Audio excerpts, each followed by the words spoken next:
American Snake Pit by Dann, Tomasulo. Fade in. To remain silent and indifferent is the greatest sin of all. Willy Fiesel. Super, based on a true story. Newsreel footage. 1965, Bobby Kennedy discussing the conditions of Willowbrook Institute. All of us are at fault. Interior Community Workshop Day, 1979. Intellectually disabled patients assemble first aid kits. Dr. Dann, 28, bearded, works with Jane. Very good. Let's try it another way. Puts his hand on top of hers, turns it to make the piece fit. You did it. Let's try another. Watches as Jane turns it to make it fit. It goes in. Excellent. Puts his hand up for a high five. Jane smiles and slaps his hand. Jack, another patient, stands with a pale brush and a can of varnish in it. All set, Jack? Let's do it. Interior hallway continuous. They walk together slowly. You're going to be great at this. What are you going to do with all the money you make? Pizza. Excellent. You going to buy a pizza parlor or just a slice? Whole pie. Will you give me a slice? Dan considers this as they move into interior bathroom continuous. First, we'll teach you how to clean. Then we can get you that pizza, and I can get a slice out of you. They stand in front of the toilet. Today, we're going to work on this monster, the toilet bowl, okay? Jack nods. First, we lift the seat so we can see what's going on inside. Dr. Dan reaches into the pail, takes out the can of vanish. Then you pull this out and sprinkle it around the edges, like this. He takes the brush out of the pail and swirls it around the blue crystals stuck on the edge of the bowl. Then we scrub-a-dub-dub like this. Scrub-a-dub-dub. That's right, just like that, and voila! Bangs brush on the side of the bowl and flushes the toilet. Clean as a whistle. A skirmish in the hallway pulls Dr. Dan's attention away, hands the brush to Jack. Now you try it. I'll be right back. Hallway. Dr. Dan separates two male clients who push at each other. Okay, knock it off. Philip, sit over there. Tom, do your work here. Guiding the men apart from each other, he then makes his way back inside the bathroom. How's it coming? Getting the hang of... The entire can of vanish has been poured into the bowl. Foaming blue bubbles fountain out to Jack's delight. Dr. Dan sighs, exhausted, grabbing a towel to wipe it up. It's my fault, Jack. That pizza's gonna take a little longer to make. Interior cottage, night. Small space heated by a wood-burning stove. Sparse furniture. Research papers and books cover the kitchen table. Dr. Dan sits with an open envelope in front of him, a tuition bill of $1,203.11. He appears stunned, but it's not because of the bill. His wife, Kate, 20s, thin, packs a large suitcase, hardly looking at him. All that talk. You wanted a baby. Kate, a PhD takes time. As soon as I finish my comprehensives... Look at this place. We live like pioneers. I'm doing what I can. Why didn't you take the job my father offered? The plumbers union? I'm not a plumber. You're never here. You work, you study. Come on, Kate, we had a deal. Not like this. Not this deal. As soon as the comprehensives are done, we'll start a family. Reaches for her hand. I love you. All we've got to do is get through this next year. She finally stops and looks into his eyes before mechanically packing again. My life's on hold. I'm done with it. I just want to be with you. No. You want to be with your idiots. They're people, not some alien species in a zoo cage. All your friends live in condos and have babies. You're gone 60 hours a week with your morons. Kate! Why don't you just live with them? Kate turns away. You think this is easy for me? Jesus Christ! What are we talking about here? I can't just walk away. One lousy year. No. She closes the suitcase. They lock eyes on each other, painfully. Where are you going to go? Back with my parents, if they'll have me. You hate living with them. Well, I don't really have a choice, do I? With finality. Yeah, you do. Exterior cottage, day. It's Dr. Dan moving out, carrying 3 giant hefty bags and a guitar, all his worldly belongings, dropping them into the back of his broken-down Dodge pickup truck. Exterior transient hotel, day. The truck pulls up in front of a dilapidated 2-story transient hotel that leans, Tower of Pisa style, seriously to the left. Interior transient hotel, day. Dr. Dan drags his stuff to the front counter and rings a bell. Mrs. Grimp, 60s, overweight, cigarette dangling from her mouth, answers. Yeah? I'm looking for a place to stay. It's 10 a night, cash. No pets, no guests, no bullshit. Forcing a smile, attempting to make the best of it. Sounds perfect. Interior foyer, continuous. They walk along the seedy checkerboard carpeting of a rundown hallway that once had a glorious past. Here and now, it reeks of mold and life-crushing poverty. Up a rickety staircase to the second floor. Your room is on the far right. Thank God. If it was on the left, the building might tip over. Mrs. Grimp isn't amused. Interior Dann's sad room, continuous. They enter the smallest room known to man. 10 by 10, dingy gray, one bright bare light bulb hanging over a bed that looks like an open Venus flytrap. Some major indentation. Dann does his best not to think of the bodies that made that indentation as he scans the misery. No furniture because the bed leaves only 1 foot of space to navigate through.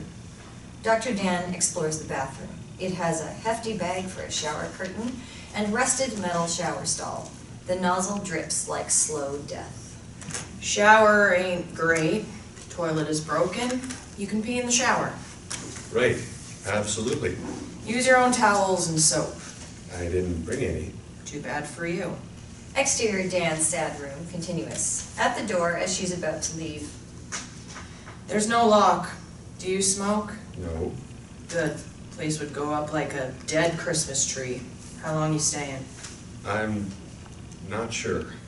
$10 on my desk by noon every day, or your shit gets tossed in the dumpster. Nothing personal.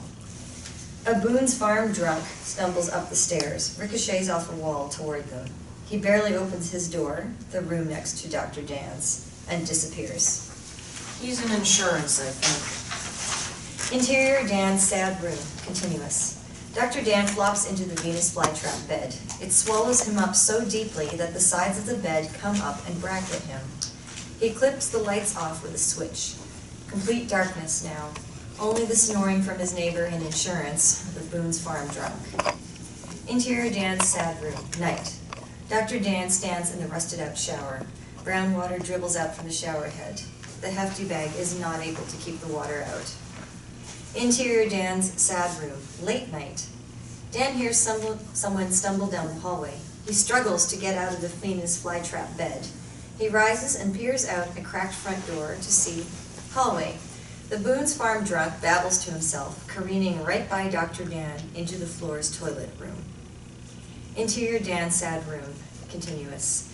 It's 2 a.m. and Dr. Dann crawls back into his pathetic bed, clipping the light out. Only a moment passes before, across the mildew, mold-encrusted wallpaper, and paper-thin walls, a gargling commences. Dann looks alarmed. He picks up the house phone. Hello? Interior Dann's sad room, night. Dr. Dann is at the doorway again, this time with flashing red emergency lights coming from the hallway. 2 cops watch ambulance workers wheel a body bag past. Dr. Dann screws up the courage to ask, What happened? Elkie next door choked on his own vomit. 3rd visit to this fine establishment this month. You live here? Dr. Dann sadly shakes yes. You don't seem the type. Interior Community Workshop, day. Intellectually disabled clients assemble first aid kits. Dr. Dann among them, tired eyes like the walking dead. As Susie, a staff member, approaches. What happened to you? Rough night. You and Kate fighting again? I moved out. What? Where? Boarding house in Suffern. You look like shit. Stopping her assembling. Miss Susie said a bad word. Sorry, Jane. I gotta find another job. I'm broke. I can't even pay my tuition. Young Adults is hiring. I just saw their ad. They got this contract for lost folks out of Willowbrook. Susie grabs the want ads and shows it to him. He reads it. I don't know anything about running a group home. It pays $15,000. No Looks at Jane. You don't say. Can't hurt to go to an interview. Interior office meeting room, day. Dr. Dann sits at a group interview of 10 applicants in a circle of chairs. They listen to Jerry, a Walden House human resources man. Now, I did want to address the clientele of Willowbrook who have recently been moved into Walden House. These are some of the most intellectually and psychiatrically disabled individuals on the planet. Some of them are violent, having suffered the hospital's abuse and neglect for years. Several of the patients were institutionalized during this dark time. But this is the dawn of a new era. The Willowbrook name itself seems to strike fear in the members of the group. I thought everyone was out of Willowbrook last year. They signed that law, the Willowbrook Decree. Willowbrook Decree? It declares the residents of Willowbrook are entitled to humane treatment, no matter how challenging their disability. It legally requires the state to move everyone into the community as soon as possible. I don't understand. These patients have never lived in the community. They've been institutionalized their whole lives. Why would they want to place them into the community at large? Attempting to ignore the obvious catch-22. The thinking behind the law is something I cannot comment on, sir. But it is law. Now, as to your tasks as manager of Walden House, this position will be very challenging. There's no denying it. Screw this. He stands up to leave as 3 other applicants walk out with him. The most abused and disabled patients in the state? Wasn't that what the television said? The decree means the attempt must be made to intubate them into the general public. She stands up to leave, and 3 more applicants grumble and leave with her. The room is almost empty now. Only Dr. Dann and 2 women applicants are left. Any other issues before I continue? The last 2 women applicants look at each other, rise, and bolt in unison. It's just Dr. Dann left. Anyone else? Interior Community Workshop Day. Patients assemble the paper party huts. It's a going-away party for Dr. Dann, who stands with Susie. They wear hats and drink punch. Susie pulls out a pint bottle of vodka and spikes her drink, Time for some perception alteration. offering to Dan, who refuses and smiles. I'll pass.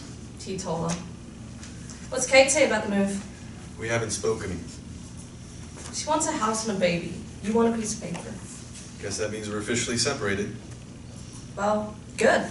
Out of nowhere, she kisses him. The patients giggle. Dr. Dan pulls away, surprised, even shocked. You're a good man, Charlie Brown. Susie drunkenly leaves the room and shuts the door. Exterior Walden House Day. Dr. Dan, dressed in a white shirt, leather jacket, and tie, walks toward the ornate former convent that is now Walden House. He stops on the front stairs to take in the grand structure. There are gables and turrets that take his breath away as he moves inside the large oak door. Interior foyer, continuous. Dr. Dan pauses under a large, sweeping, oaken staircase. Hello? The institution seems to be depopulated. He looks down the corridor at a surreal quietude. Anyone here? Interior office, day. Same deal. Dan walks with trepidation into a depopulated office. Hello? He opens up the inner office doorway. My name is Dan. I'm the new manager. Anybody here? Nobody. What the hell is going on? Interior second floor, continuous. Dan makes his way up the staircase. There are sounds, a sort of half grunting, half growling. He comes to the door where the sound comes from and opens up. Interior Sophia's bedroom, continuous. Dan sees Sophia, 20s, naked, tearing at her clothes and breaking apart a wooden dresser. Railings and double-pane plexiglass on the windows, but the room itself is destroyed. She grunts/yells at him, picking up a large stick from the smashed dresser and chucking it at Dr. Dan. He dodges the stick, which smashes against the plexiglass. He sees her body, bruised and scarred, and moves closer. Hello? Sophia grunts louder, paces like a caged lioness. Dan risks walking toward her, arms open, My name is Dan. I'm here to help. and closer still. I'm not gonna hurt you. Sophia goes silent. Robot-like turns toward the window near her before she makes one low, long grunt and sends a punch, not at Dan, but at the plexiglass. Like a missile, explodes her right arm through both panes, and blood fountains out of her arm. The plexiglass doesn't shatter, and her arm is trapped. She rips it back out from the window and shakes her arm, screaming wildly. Blood splatters, and he runs towards her as Sophia screams. Dr. Dan grabs at her arm, trying to stem the blood flow. She writhes against him as blood saturates his best suit and tie. When Sophia headbutts him, he can taste her blood. Attempting to subdue her while protecting himself, she punches him in the eye. Now he can't see. No, no, no! At the door, Taimi, 20s, short and heavy, enters on the run. She immediately grabs Sophia and wrestles her to the floor, sitting on top of her. She grabs fragments of clothes and makes a tourniquet using pieces of wood from the dresser to tighten it. I leave you for 1 minute to go to the bathroom and look at what you do. Sophia smiles at Taimi, then looks at Dr. Dan. Who are you? Dr. Dan finds a clean part of his shirt and wipes blood from his face. My name is Dan. I am the new manager for this program. Dr. Dan. I heard you were coming. You're the expert from... I'm not actually a doctor yet, and I sure don't know about the expert thing. Yeah, that would explain you wearing a tie and ruining your suit with blood on your first day. Taimi keeps one hand on Sophia's tourniquet and extends the other to shake his hand. I didn't see anyone downstairs when I... It's just me today. Taimi. Nice to meet you. Welcome to Walden House. Dr. Dan surveys the scene, wiping blood from his face. Thanks. If you want to bail, now's the time. If not, can you call 911? She needs stitches.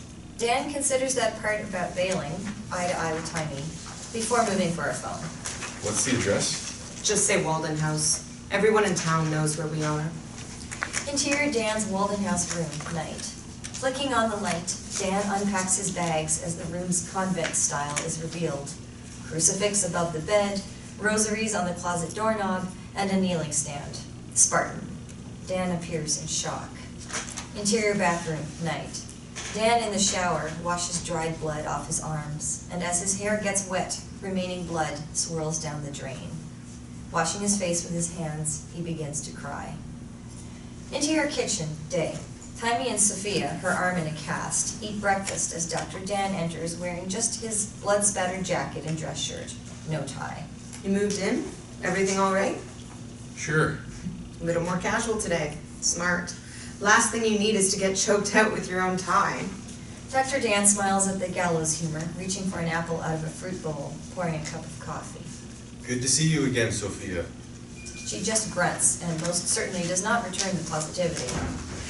Where do we start? Dr. Phillips left a note for you in the office on his last day. Why did he leave? He's the best in the field. I wouldn't want to scare you away on your first day. Please, tell me. Politics. I don't understand. The Willowbrook decree. What about it? Follow the money. Keep one eye on the patients and both eyes on the mayor and Chief Willy. He didn't have the stomach to deal with the politics. You won't either. Dr. Dan with confusion on his face. Exterior Walden House, day. Dr. Dan about to walk to his car, seeing 11-year-old Jeffrey playing at the back door of the building. Dan moves closer, seeing the child is busy, cutting off the legs of a daddy-long-legged spider with a razor blade. Guess they won't be calling him Daddy Longlegs anymore. Jeffrey's face is utterly vacant when he looks up, goes back to his amputations. Out of the house next door comes Chief Willy with a barrel chest gone to fat, stumpy legs, and ailing knees, striding up to Dr. Dan. What are you doing? Nothing. Pointing to a sedated patient walking the grounds. You with this bunch?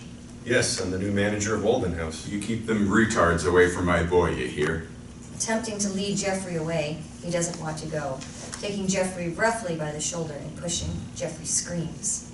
Chief Willy, quicker now and with force, taking Jeffrey up and away from Walden House. Dr. Dan just watches them go.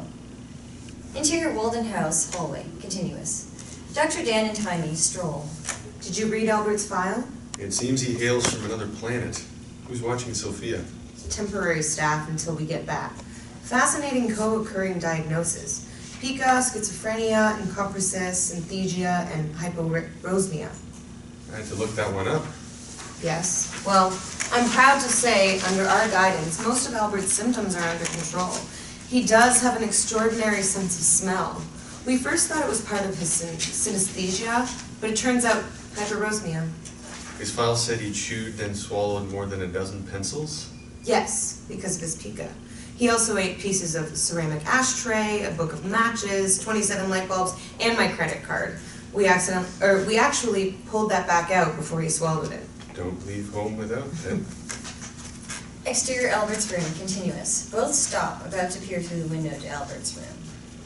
Has he demonstrated any other disorders? Taimi considers if she should tell him. Albert has encopresis and a fascination with feces. He's an anal expulsive type and on occasion smears his feces on the walls as an expression of anger or creativity. In some cases, he gives his feces as a gift. A gift? We've been working with him on that. It's been over a month since his last episode. Stopping at a table outside his room. Want to see a demonstration of his hyperosmia? Sure. Taimi pulls out a new box of pencils. Thought you might. Pick out a pencil and hold it in your hand. Don't touch the others. Dr. Dann picks out a pencil. Taimi lays out the rest of the pencils on a table, careful not to touch them with her fingers. Place your pencil on the table, anywhere you like. Dr. Dann does this. Taimi retrieves Albert, 20s, thin, disheveled from his room. He picks his nose with alternating fingers. Albert, please say hello to Dr. Dann. Hello, Albert. Albert pulls his finger out of his nose and extends his hand to Dr. Dann. Dr. Dann stares at it. How about a high five? Dr. Dann puts his right hand up with his palm facing Albert. Albert grunts and puts his palm out. Dr. Dann gingerly touches Albert's palm, then sits. Albert, can you give the pencils on the table back to the person who owns them? Albert picks each pencil up, smells it like a fine cigar, and puts each untouched pencil back on the table. Until he comes to the pencil that Dr. Dann held. He humbly hands it back to Dr. Dann. Wow, Albert. Thank you. Albert rocks as he stands and puts his palm up toward Dr. Dann, carefully gives him a high five. Immediately following this, Albert sticks his finger in his nose. Hi. He likes you. Albert, it's great to meet you. Albert picks up the smell of Dan's blood-stained jacket. Come on, Albert. Let's go back to your room. As they leave, Albert's room is on the 4th floor in the west wing. He can tell what they're cooking downstairs on the 1st floor in the east wing. Amazing. Speaking of which, you didn't have much to eat? Let me show you the cafeteria. Yes, please. And we can finish talking about Albert. interior cafeteria, day. Industrial, each patient gets served along a single line. They sit. Dr. Dann puts his jacket on the back of the chair. They talk over their seriously basic cafeteria food, which is brown. Reminds me of high school. Mystery meat. Taimi laughs. We try to keep the meatloaf to once a week. Exterior Albert's room. Both stop outside Albert's room. Oh, damn. Forgot my jacket. Interior cafeteria, day. They return to the table and search. I thought I left it on the back of this chair. Dr. Dann looks at where he left his jacket. It's gone. Taimi knows what this means. Dr. Dann speaks out, but none of the patients listen. Did anyone see my jacket? Albert seems to like you very much. And I enjoyed meeting him. Let's but... go to Albert's room. Interior Walden House hallway, continuous. As they walk through the hall, Albert has the smell thing going. He also has an eating disorder. He likes to eat inanimate objects. Please, don't tell me he... messing with the new doctor's mind. He only eats the whole jacket of people he really likes. Usually it's just the buttons. That's reassuring. Interior Albert's room, continuous. Albert excitedly bounces on the end of the bed as they enter. He has fingers stuck up both nostrils. Hi. Albert, do you have Dr. Dann's jacket? Albert nods his head furiously. He drops to the floor, reaches under the bed, and pulls out the jacket. It is inside out and folded. He stands up and with both hands offers the jacket to Dr. Dann, who breathes a sigh of relief until Dr. Dann makes a face. What is that putrid smell? The buttons have been ripped off, and Taimi is more than amused to report. Looks like Albert ate the buttons. He wanted to take a piece of you in to incorporate you into his being. Then he wanted to give you a gift of something that was once part of him, to remember him by. You should have sent a postcard. Albert beams. Hi. Exterior town sidewalk, day. Dr. Dann and Taimi walk the downtown of this true one-horse town. Absolutely minimal. A hardware store, a diner, a bar, a gas station, and a town hall, which is what they're approaching. Thanks for coming. Why do you think the mayor wanted to meet? Town hall meeting is next week. We're item 1 on the agenda. We are? Not exactly up on the latest, are you? If you were any greener... Hey, why don't you just cut me some slack and tell me what's going on? I told you. Dr. Phillips split. Left you a nice little note. The note said nothing about why the top man in the field would quit after 3 weeks on the job. What the fuck are they teaching you in that fancy college? Wake up and smell the burning toast. He didn't quit. He was a casualty of the same town hall scumbag you were cluelessly about to meet. The mayor wanted him out. He wanted a lamb to shear. Enter you. Just a minute. You don't even know me. I might be... A lamb. That's what you might be. Leading us all to the blade. Dr. Dann stops. This person he met 24 hours ago is dissing him right to his face. How about you just explain it to me slowly, being as my doctorate studies have made me dense. Everybody wants to help the disabled, as long as it's NIMBY. NIMBY? Not in my backyard. People think property values will go down when a group home moves in. The mayor wants our building and land. He wants to build housing and skim construction costs for the next decade. The agency bought the convent before he could block it? You don't need a degree to figure out that people scare easy. The mayor and that toady chief Willy, his brother-in-law, cozied up with their political cronies to dust Dr. Phillips and bring in Dr. Dann just looks at her. someone less experienced. Phillips wouldn't go through with the hepatitis B infection. He tried to stop it. This stops Dr. Dann in his tracks. The what? Willowbrook allowed inmates to be injected with hepatitis B, part of an immunization trial. Dr. Phillips objected and Human guinea pigs? they coerced the parents into infecting residents and signing contracts. Some were immunized, some weren't. Then they lost the records on purpose and let it slip to town residents about an outbreak at the home. It was all a lie. Oh my God. Mayor Billings is using resident fear about hepatitis B to throw us out. How did you learn all this? Newsflash. Folks making $15 an hour who never went to college can fill in the blanks too. Dr. Dann laughs. He got the city council to rubber stamp a plan. He's gonna try to close the home. How? We're about to find out. She looks up the stairs of City Hall. They move upward toward the building. Interior reception area, day. Dr. Dann and Taimi in front of the mayor's secretary, who is super stuffy. We're from Walden House. We have an appointment with the mayor. Secretary looks at them disapprovingly, presses the intercom. The retard home people are here. Intellectually disabled? People in the home are intellectually disabled. I guess that's what makes them retarded. Interior mayor's office, day. Mayor Billings, 50s, several fine layers of blubber.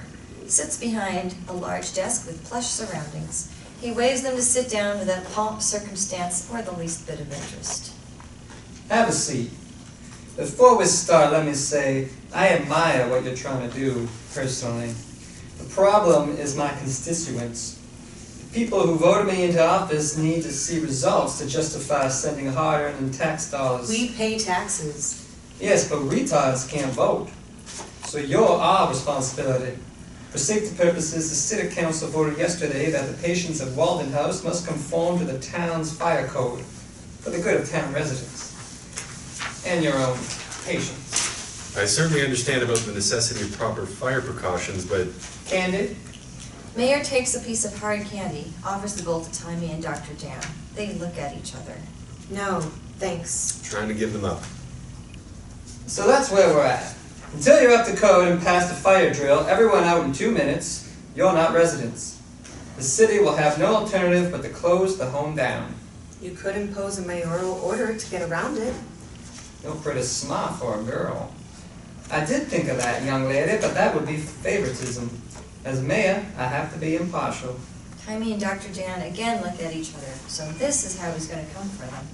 You've got 30 days, 3 tries. If your misfits can get clear of that building in 2 minutes, I'll issue a license of residency. If not, we shutter your home and you all go back to whatever cave you came from. Mayor crunches down on his candy. Fire Chief Willy supervises the testing starting next week. Chief Willy, your brother-in-law who runs the hardware store? I have a copy of the fire code. I'll get the residents working on this immediately. Thinking ahead, smart boy. We'll get along fine. Reaching to shake his hand from across the desk. I like smart fellas like yourself. Never got that high school sheepskin myself. Just a self-made man, like my daddy. I'll be in touch. You do that, son. Might see you at the town meeting next week. Mayor and Taimi stand. If I were you, I'd get to run your misfits on a stopwatch. No time to waste. Dr. Dann heads out the door with Taimi, who doubles back for the mayor's desk. Candy? Help yourself. Taimi empties the entire bowl into her pocketbook. Us misfits, thank you. Taimi and Dr. Dann head out as the mayor frowns behind them. He gets on his intercom. Get Willy in here. Exterior sidewalk, day, walking back to the car. We're screwed. 2 minutes is how long we hold on to staff, not how fast residents can get out of the house during a fire. We've got 3 shots at it. Have some faith. She shoots him a single withering look and keeps walking. Bah! Interior Mayor's office, day. Chief Willy sits across from Mayor Billings' desk as the mayor stands and walks with a limp toward him, pointing. You best not fuck this up. Me? You were the one that said they'd never get the property. And you pull that hepatitis B bullshit? Moving toward Chief Willy with a distinct limp. Maybe you ain't hearing me. I got the city council on a stream for the land permit vote. Architectural plans already in the works. All you got to do is not fuck up your end. You got me? Chief Willy could kick the mayor's ass from here to the pancake house, but seems to melt under his harsh gaze.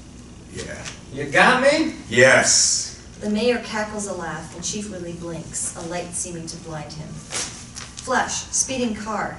A blind drunk Chief Willy blinks as he drives a speeding car at night. His wife Patricia, 40, thin, plain, laughing in the passenger seat, and Mayor Billings and his wife laughing in the back. Back to the mayor's office. Chief Willy is glued to the seat as his porcine lump of a mayor blathers on. Squeeze him good, kill him on the code, write up every last infraction. So many tickets the half-wits will have to fold their tent. Not a problem. Then you hit them with the fire test. What if they pass it? No matter what. My town is going to be cleansed of these simple-minded morons. They fail the test, the convent defaults back to the church, and we buy her for a song. I come off like a hero just in time for re-election. You and your hardware store get paid to fix the place up as a fancy hotel for rich city folk wanting to take in a quaint country charm. Mayor turns and limps to his chair. 30 days. They fail that test. Exterior Walden House, day. Dr. Dann is about to open the front oak doors as he hears Jack, a young staff person, yelling from inside. Jacob, get away from that! Don't you dare pull that! A fire alarm sounds. Another loud, deep voice is heard. Bursting through the front door is Mike, a 7-foot-tall patient. I don't like this. I don't like this. The oak door pins Dr. Dann back against the house. Mike runs out into the street, covering his ears, stomps abound. Stop that noise. I don't like this. Stop that noise. As Dr. Dann attempts to scrape himself off the door, Taimi just walks by with a so screwed look on her face. A fire engine in the distance. No, no, no. Jack comes out of the house. Dr. Dann gets out from behind the door, and they go toward Mike. Fire engine gets closer. Mike escalates and then runs awkwardly back into the house. As the engine comes down the street, Mike runs back out. No. Mike runs back into the foyer and with his bare hands rips out the fire alarm off the wall. He walks out with the device dangling in his giant hands. Dr. Dann is reduced to pure amazement as the fire engine stops. Firemen see Mike with the device and curse. Nobody even bothers to get off the truck except Chief Willy, who scans the scene with disgust, spits, and gets back on the engine. Another false alarm, boys. He locks eyes with Dan, and both know this will end soon, in 30 days to be exact. The engine dries off. Interior foyer, day. Mike stands with the fire alarm grate and the entire contraption in his hands. Dr. Dann is in wonder at this guy's strength. Who are you? I'm Dan. I live here too. I stopped the sound. I see that. Yes, indeed you do. You did. Dr. Dann is the new manager, Mike. I don't know you. No, that's right, but I'm learning a lot about you. Jacob, small, anxious patient, passes Mike at a distance. I'm gonna kill you, mister. Yes, indeed you do. Jacob scurries away. I brought Jacob with me when I brought Mike over. Obviously a bad idea. Give me the box. Come on. Mike hangs his head down, drools heavily, gives over the destroyed fire alarm box. I'm sorry. Jack is right. Around here we don't need to threaten people. We don't say we're going to kill someone. Shall we clean the home up? I'm sorry. Well, thank you, Mike, for apologizing. That was very nice. Yes, indeed you do. Jack and Dr. Dan both watch as Mike jumps up and down like an excited child, the size of Andre the Giant. He's all yours. Interior Dr. Dan's new office, day. Dr. Dan watches Meredith, intellectually disabled, 20s, sitting at a folding table. Taimi watches her, looking to Dr. Dann, showing him a paper that has a list of diagnoses on it and points to Prater Willy intermittent explosive disorder. The refrigerator is chained. Brilliant observation. Dr. Dann, meet Meredith. Dr. Dann just came to live with us, Meredith. Hey, Dr. Dann, how about you be my boyfriend? I don't think that's allowed, Meredith. You just afraid I don't got no experience in the sex department. I got experience coming out my butt. I can't date someone I'm working with. Coming out my butt, get it? I got experience coming out my butt. I'll leave you two alone. Taimi moves onward and outward of the office, leaving Dr. Dann alone with Meredith. Take me in the closet, Dr. Dann. I'll do this for you. Meredith pumps her fist in and out in front of her open mouth. I don't think I can. To get ahead, you gotta give some head. Think about it. Meredith points at him with her pinky, lewdly. I can't. I ain't your type. A staff person unlocks and opens the refrigerator. I understand it's because I'm not beautiful, right? Meredith, it's not because you're not beautiful. I'm not like the girls in magazines. Meredith cries. That's what you want. I'm not beautiful, I know. Meredith, it's not because you're not beautiful. It's because I'm fat. I got a fat ass. Dawn says my ass is so fat they can see it from outer space. I can't help that I want to eat all the time. Meredith gets animated. Hey, you're a bad boy. I get it now. Not here.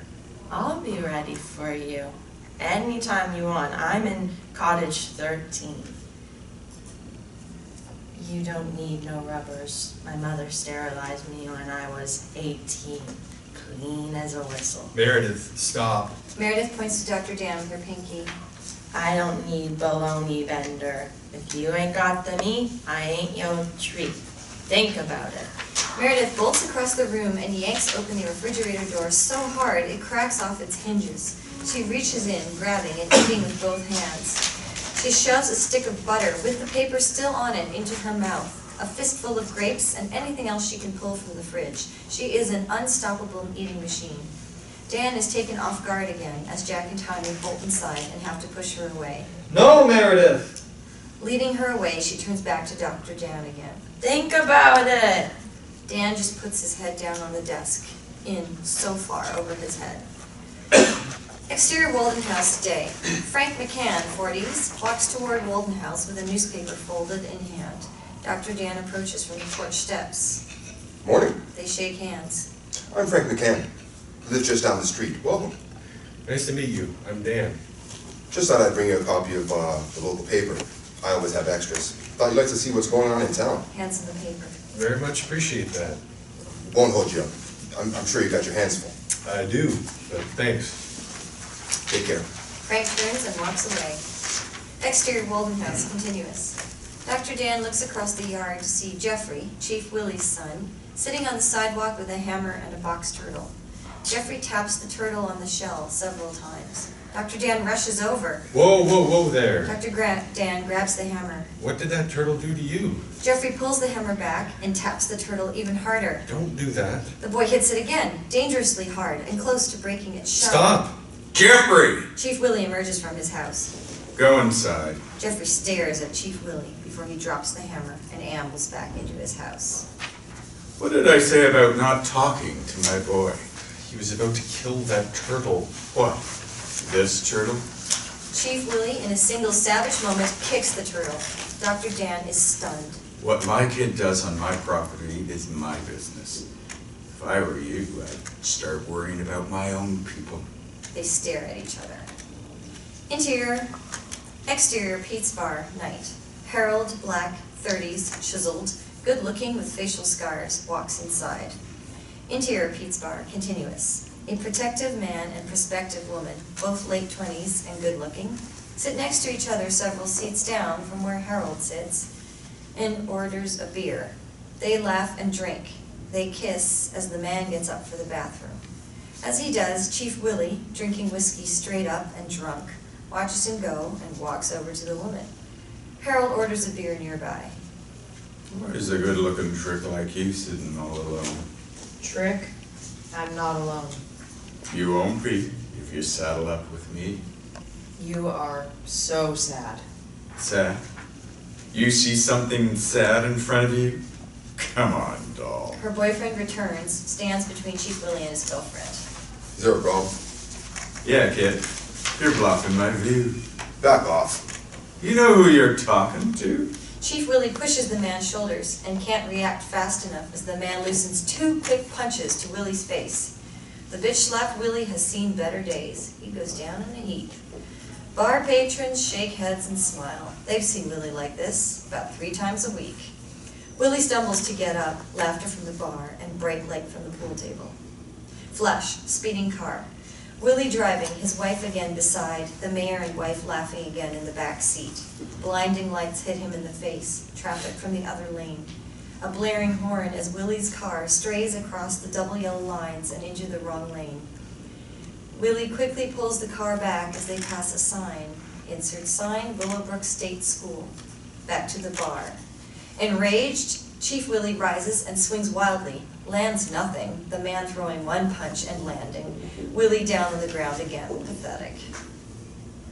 Let's get out of here. Willy tries to grab her other arm and misses, blubbering from the ground. You'd better run. Chief Willy stumbles and pulls himself up to the bar. There is no one between him and Harold. What the hell? What are you looking at? Black bastard, who let the eggplant in? Harold tosses a few dollars on the bar and pushes his chair back to leave. Chief Willy charges toward him. I said, what are you looking at? He takes a roundhouse swing at Harold. Harold easily dodges the punch, never taking his hands from his side. Stay still. Okay. Chief Willy swings hard, and Harold blocks the punch with his left arm, getting Chief Willy into an arm lock, careful to throw not a single punch. Releasing Willy, who spins along the bar and cuts his hand on Harold's glass. Damn it! Exterior parking lot, night. Chief Willy fumbling for keys. If there's such a thing as a professional drunk driver, Willy is it. This man should not be driving home. Interior car, continuous. Willy attempts to concentrate. Lights from the opposite side cars pass, reflecting in his face. His mind once again going back to that night. Flash, speeding car. All laughing as before. Chief Willy reacting as the car strays into the other lane of traffic. Overcorrecting. The car swerves violently. Laughter becomes screams. Embankment. The car slams into a pillar under the overpass. Silence. Only steam from the cratered chassis. The car totaled. No movement, no sound from what's left inside the hulk of the car. Back to Willy, driving home, or attempting to. Interior funeral parlor, day. An elderly man lays in a coffin as Benny, intellectually disabled, 30s, kneels before him, looking up and down the body. Benny's mother, dressed in black, cries and receives people. Benny makes the sign of the cross, but does it wrong. He rises and approaches a priest. Where my father? Excuse me? Where my father? I'm sorry, I didn't quite get that. Where my father? Where's your father? Yes, you're Benny. I understand now. Well, your father's in heaven now. I want to see him. Yes, very understandable. And you will see him one day. When I see my father? Your dad is in heaven. When you die, you'll go to heaven, and you'll see him again. When I die? Yes, a long time from now, when you die, you will see your dad in heaven. Okay. Benny leaves the funeral parlor. Exterior railroad tracks, day. Benny takes off his clothes, folds and stacks them next to the tracks. Sound of an approaching train in the distance. A man on the platform, in suit and tie, holding a briefcase, sees Benny, but doesn't pay attention to him until, as the train gets closer, Benny steps onto the tracks, facing the train with his arms open.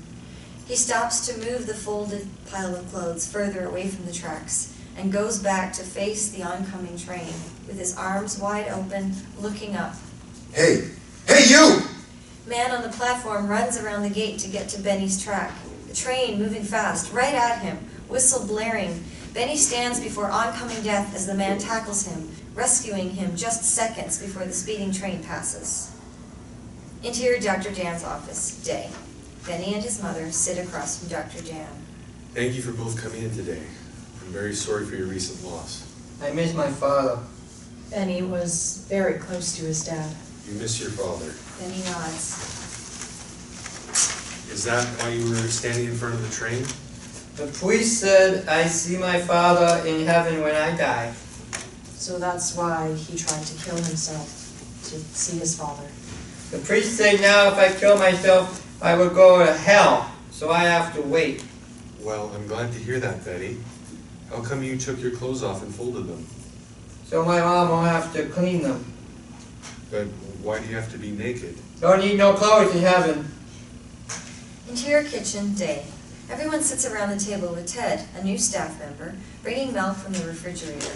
Meredith watches his every move. He sits down and everyone eats. Dr. Dann walks in. Morning, everyone. Hello. I'm starving. Okay, dig in. All the patients furiously dig in, a sight to behold, all eating seriously quickly. Slow down, young lady. Looking at the new staff member, Ted is from Riverside. He's just temporary. We can't fill staff positions. And why is that? The word is out. We're just one big happy family here at Walden House for 1 month more. Happy family. Well, all that will change. How?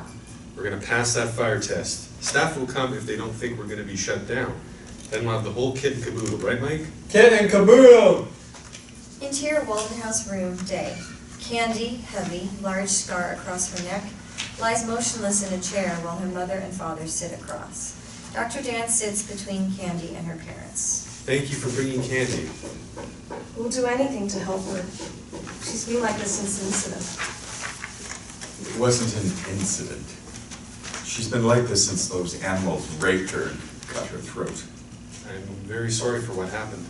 It's been a year. She never talks. We have to put her in Willowbrook. What are your goals for Candy's recovery? Our goals? We want our daughter back. And for those bastards to rot in jail for the rest of their miserable lives. I understand. No, you don't. Nobody could. We just want Candy to remember who she is. Interior Walden House, day. Series of shots. Sophia sits alone watching cartoons on TV. Dr. Dann is in the kitchen with Mike. Taimi is in the office and takes a large paper clip off a bunch of papers to read them. Benny does not notice Sophia and walks in front of the TV, blocking her view. He stops to look at what is on the screen. Sophia grunts, similar to the one first heard when she met Dr. Dann. She grunts again, stands, and walks toward Benny. Her cast is covered with dried blood and looks like a battering ram. She walks up behind Benny, swings, knocking him out cold. Turning back to her chair, returning to watch cartoons on TV. Taimi sees this and comes running. Dr. Dann sees Benny's body on the floor and comes running. No, Sophia, Benny! no! Sophia calmly watches TV as Dr. Dann and Taimi attend to Benny. Look at me. Dr. Dann helps Benny sit up. There you go. Benny holds his head. What happened? You fell down. My head hurts. Interior foyer, day. Albert comes downstairs, holds his stomach with his left hand and with his right hand behind his neck. He walks directly into the office. Taimi sees him out of the corner of her eye and goes to check on him. He walks by Sophia on her way. We will discuss this in a minute, young lady. Interior office, day. Taimi walks in just in time to see Albert take and eat the large paperclip from the desk. Oh, no, you don't. Taimi tries to get to him before he swallows, but is too late. Shit. Albert puts his hands back on his body the way they were and walks out and up the stairs like nothing had happened. Then, from the living room, Wait, Albert! Taimi is in the foyer, doesn't know which way to go. Follow Albert or go back with Sophia. Meredith comes down the steps. What's going on here without me? We're just working, Meredith. Nothing for you to worry about. Help me get him up. They do so as Benny mumbles. I don't understand a word that boy says. Meredith helps to get Benny up. He bleeds from the side of his head. When Meredith sees the blood, she screams uncontrollably. Mike runs in from the kitchen. I don't like screaming! Mike points to Meredith. Knock it out, Missy! Mike moves closer and points his finger in her face. I don't like that! Dr. Dann, seeing the situation turn into pure chaos, about to reach for Mike when Meredith stops screaming, looking with a strange smile at Mike's hand, enamored with his giant forefinger. Look at that finger, it's He enormous. touches and caresses it. It's my finger. I know. She wiggles her eyebrows at him. Mike tries to do it too, but can't quite get it right. Are you gonna scream anymore? Meredith shakes her head. Mike turns around and walks back toward the kitchen and stops right in front of Sophia so she cannot see the TV. What happened? I fell down. Sophia grunts. Okay. Sophia sees how large Mike is, and her second grunt is much smaller. Mike walks into the kitchen, Meredith in hot pursuit. Interior bathroom, night. Taimi puts a colander in a toilet bowl. Albert stands behind her. Dr. Dann has a wooden spoon in his head. State law prohibits me from being in the bathroom with an opposite-sex client, so as much as I'd love to help. I am perfectly capable. We learned all about removing paper clips from toilets in my PhD program. On her way out the door with a smile. PhD, piled higher and deeper. Did you resend the agency request? She's gone. I need a secretary. 50 pages of incident reports in one day. Interior Walden House day. Montage. A procession of bottom-of-the-barrel applicants appears before Dr. Dann, who really needs a secretary. Secretary 1, greeted by Mike at the front door, sees Mike and Sophia and turns away before she even enters. Taimi invites Secretary 2 to come into the house. Albert stands near her, picking his nose, and then goes to shake the secretary's hand. She waves him off and bolts back out the front door. Secretary 3 sits in the office across from Dr. Dann. He studies her resume as Sophia and Meredith fight outside the office door. He jumps up to stop them, getting pummeled before finally restoring order. When he turns back to Secretary 3, she's long gone. Finally, Gwennie, 25, very attractive, miniskirt, dozens of bracelets, wildly teased hair, filing her long red fingernails, V-neck blouse open down to her navel. Gwennie. May I call you Gwennie? Whatever floats your boat, Governor. Gwennie, this is a job that requires typing and filing. Have you done this sort of work before? I type 80 words a minute, and as you see, I'm very proficient at filing. What brings you here? My boyfriend fucks me girlfriend, so I fucked here. Afterwards, I decided it was time to make my way here. I don't give a rat's ass about anything, but I need money so I can rent a flat. The ad said that the job starts immediately. That's about when I needed some fucking money. Stunned, Dr. Dann nods, doing his best not to stare at her breasts. So, when do I start? Well, we have a procedure here for hiring. Right now we're looking at candidates and... And I'm the only candidate made it through the interview, right? Who the fuck you think you're going to get to work with this lot? She points her thumb at Mike, who looks at her, drooling. Yes, well, you've got a point. But the secretary is also going to have to know everything about the new New York State fire codes. We have to comply with all the codes to be granted our city certificate of occupancy. I need someone who can learn all that stuff and understand it. Boy, not a twit. I'm just saying, if I hire you, you have to show up every day and you've got to be on top of things. What's that supposed to mean? You want me on top of you, Governor?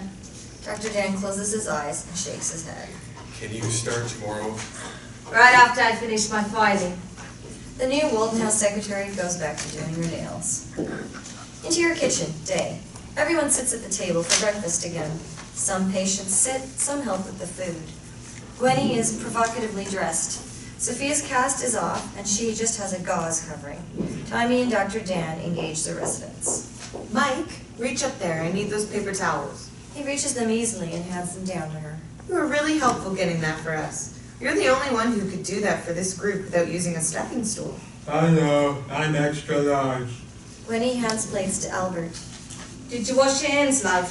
Albert nods his head. Sophia, You get your stitches out tomorrow. Taimi hands milk to Benny to put on the table as she talks to Sophia. We go bright and early tomorrow, right, girl? Then I'll take you downtown to see the food store. Sophia smiles. Meredith sits next to her. We definitely need to hire a cook. Everyone sits, and Taimi gives a signal. Dig in. All eat like, yes, maniacs. The not-so breakfast barely contained at this table. I booked an interview later with some bloke named Harold from probation. Probation? We don't need an ex-con. I've asked Gwennie to broaden our search. No one I've interviewed has even the basic skill.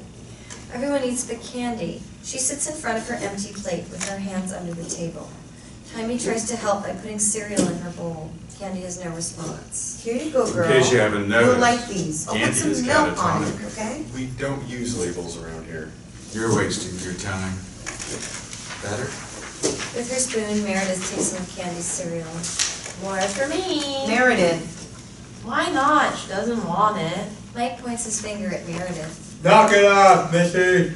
Meredith smiles and goes back to eating her food. Ted, we're going to try and help the participants challenge themselves. Come on, ma'am. Some people just don't fit in. I couldn't agree more, Governor, but we're going to give you a try anyway. Taimi and Gwennie give each other a high five. Why did you hit each other? We didn't hit each other. It's like saying hello. It's called a high five instead of shaking hands. Can I do it? Sure. Who do you want to high five? Albert. Albert and others eat. Is that okay with you, Albert? He nods his head. Mike holds up his enormous hand. Albert keeps eating and without eye contact, taps Mike's hand. I like it. Immediately Meredith puts her hand up toward Mike. He taps hers and she smiles. I like it. I love it. Gwennie reaches over and high-fives Mike.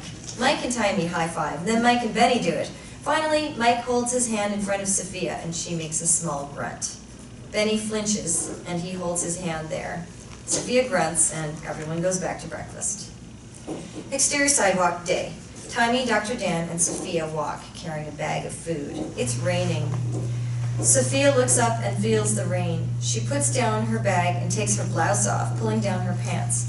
Dr. Dann frantically tries to block her from being seen while Taimi tries to stop her, No, Sophia. What's happening? Must be the rain. both working frantically. Why would rain do this? No, Sophia, not now. Not yet. Horns beep, cat calls. What do you mean, not yet?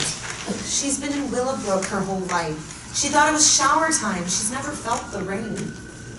Exterior Walden House day. Harold, the same man from the bar, stands at the oak door. Tense, he takes a deep breath and presses the doorbell. We hear the first 8 notes of the Westminster chimes. A fly comes near his left side, and with lightning reflexes he snatches it out of the air. Gwennie opens the door in her usual v-neck, showing all her attributes. Harold is thrown off, noticing her. She notices his jailhouse build. Well, you must be Harold. Right on time. Yeah, I was expecting... Yeah, I know. Into your office day. Harold is led in by Gwennie, where he's greeted by Dr. Dann. He hands the doctor his job folder. Glad to meet you, Harold. Harold pulls his eyes away from Gwennie as she leaves and closes the door. Have a seat. A parole officer said he was hiring. You need a cook. Do you know what kind of place this is? What we do here? Some kind of halfway house. Not exactly halfway. I don't much care halfway between what and what. I can cook. You need a cook. Walden House is the home of intellectually challenged patients. The people who live here can have disturbing behaviors. You would be here for every dinner, plus breakfast and some weekends. Can you handle that? I was just in prison for 4 years. I know disturbing people. I guess I'm the one who's really halfway myself. Ain't nothing you're gonna throw at me that I can't handle. That's a very good answer. When can you make us a sample meal? How's tonight? Fine. Dr. Dann and Harold stand and shake hands. How many people are we feeding? Should be 10 of us. That include the woman that answered the door. Is she one of those disturbed folks? No, that's Gwennie. She's our secretary. Secretary? Yeah, I know. Interior kitchen day. Everyone sits at the table. Harold puts 2 large cheese and tomato pies along with several bowls of steamed broccoli, green beans, and salad out on the table. Smells good. We didn't have any of this in the house. Can't have a good meal without salad. I brought some of my favorites. What a feast. Don't worry, Dr. Dann. This one's on me. Thank you. Harold, this is... Incredible. Unbelievable. Not bad. All residents enjoy the meal, except Candy. She sits motionless in front of her empty plate. Harold, you are our new and favorite cook. This is amazing. Just tomato and cheese pie, some greens, some stuffed peppers. Nothing fancy. Everybody loves it. Harold refills servings, noticing Candy not eating. Everybody except this one. Candy's catatonic. What do you expect? Ted, no labels. I don't care what country she's from. She still got to eat. Catatonia isn't a country, you idiot. Hey, Yeah, sorry. I know what catatonia is, son. Just trying to lighten the load. Harold moves into the kitchen. Candy just needs more time to eat.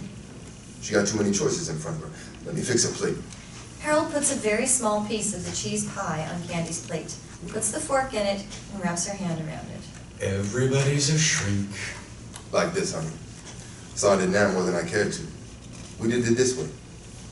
Take the choice out of the equation. Candy stays motionless, fork in the food. Harold walks to the sink. Rest of you go about your business. She get to it when she's ready. Taimi takes note of Harold as he starts doing dishes. Seems like a decent Joe, turning to Candy to see the food has vanished. you little stinker, you want more? Harold brings over another piece.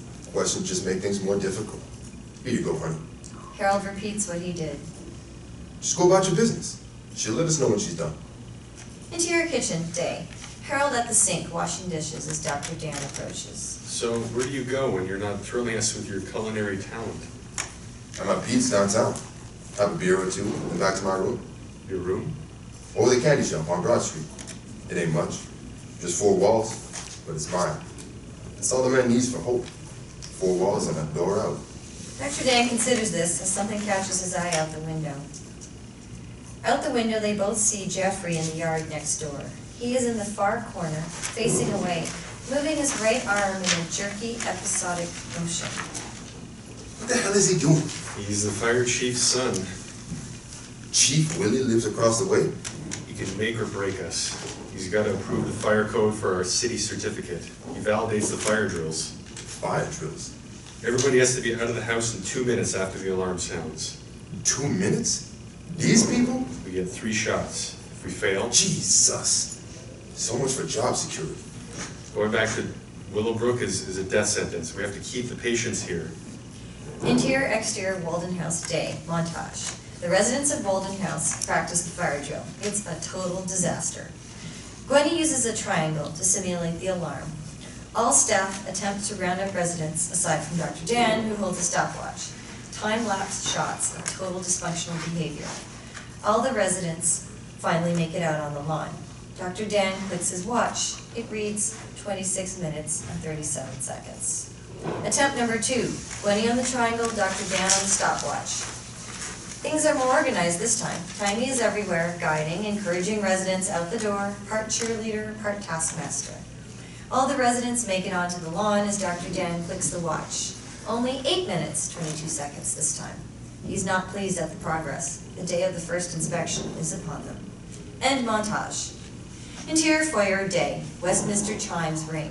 Dr. Dann opens the huge oak door to find Chief Willy with bandaged hand, using his left to shake hands. Hello, Chief Willy. Look at this place. Can't believe a bunch of retards live in a fancier home than mine. Most of them lived in deplorable conditions before this.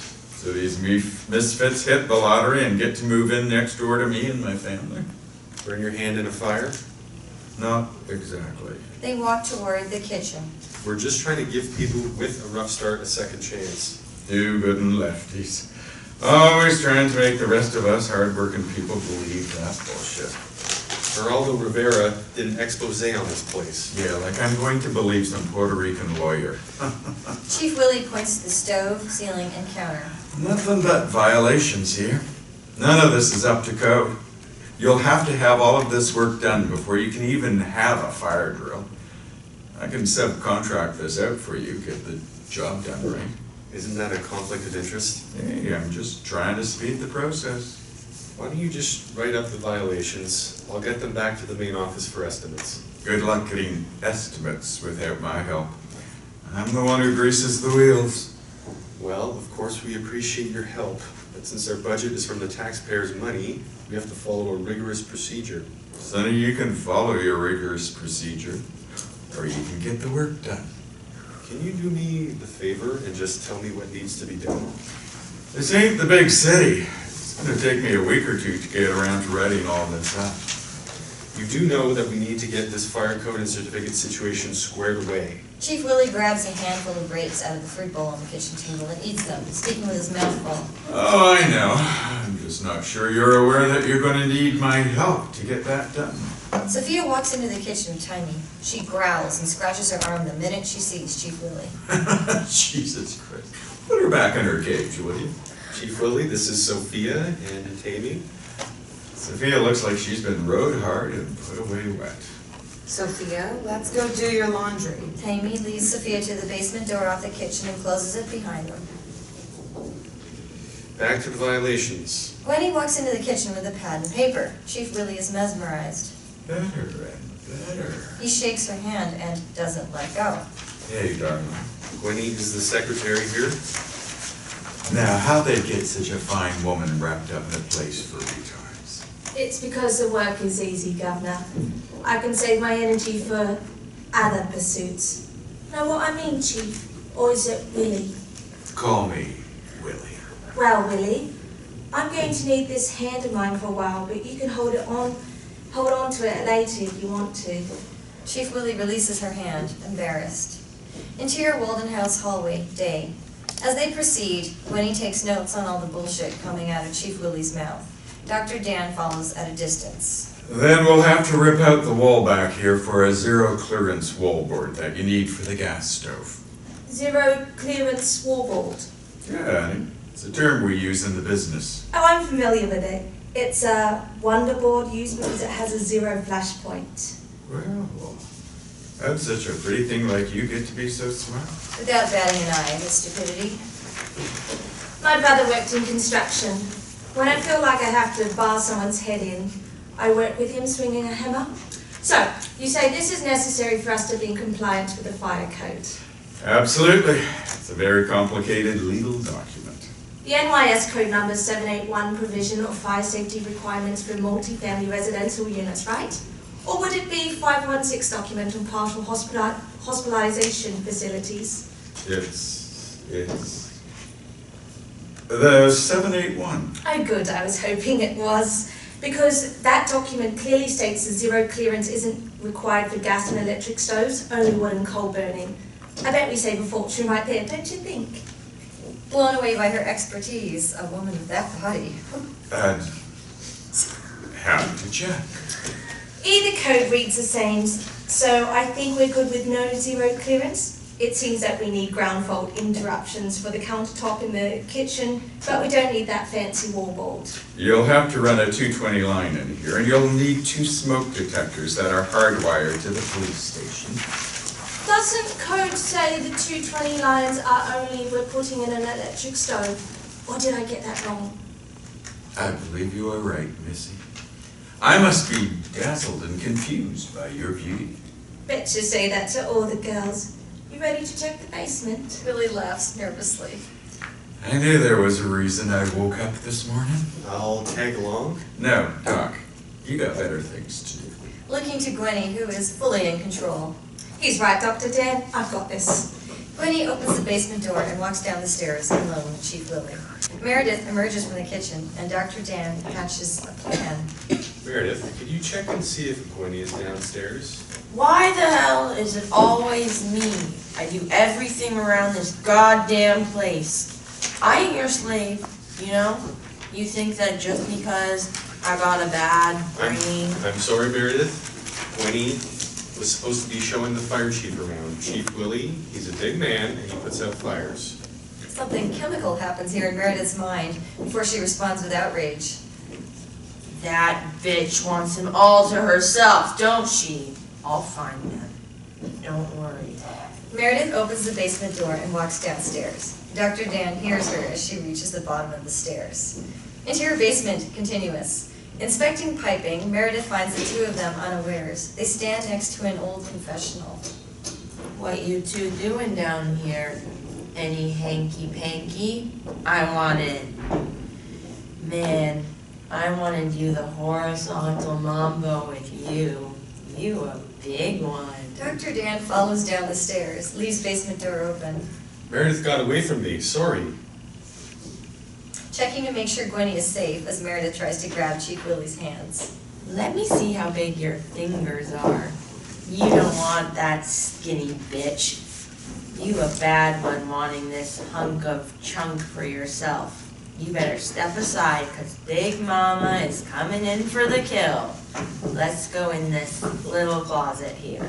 She opens the door on the priest's side of the confessional, winking at Willy. Hey, Chief Willy, take me inside? Seeing the bench inside and how small it is. This is the worst closet I ever seen. Want to do it over here by the washer, or maybe back here by the... Oh my, what a beautiful piano!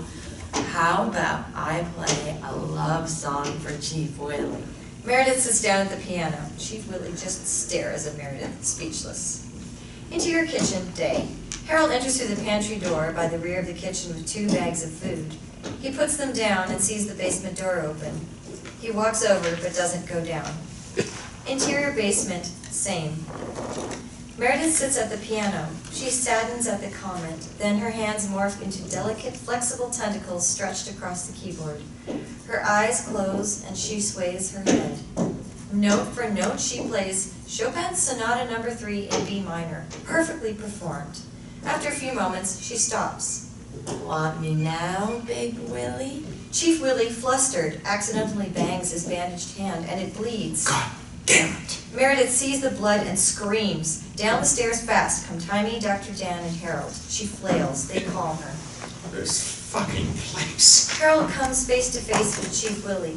They recognize each other instantly from the night at Pete's. Well, well, Chief Willy. You two? All you people. Pushes past Harold. I ain't done with all of you. Chief Willy barrels his way up the stairs. Harold watches him go, then turns his attention back to the basement. Who's playing Chopin? Interior car, later.